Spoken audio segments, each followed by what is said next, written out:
In this user guide, we'll be taking a look at how to measure resistance with Pokit's multimeter function. So we've got two Pokit meters here to demonstrate today, but you can use Pokit Pros for this, of course. So you can see that they're connected on the device's screen here.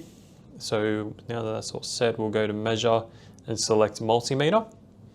So you want to change it into resistance mode. So press the modes button over on the right here, and then select resistance up the top right.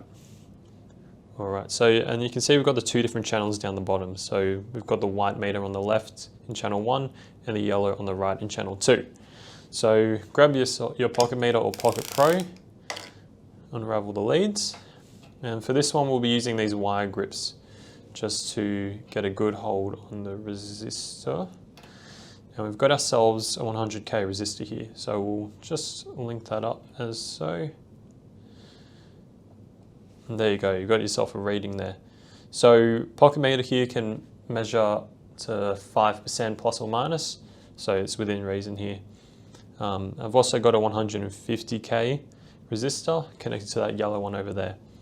So with these you can save the data if you'd like.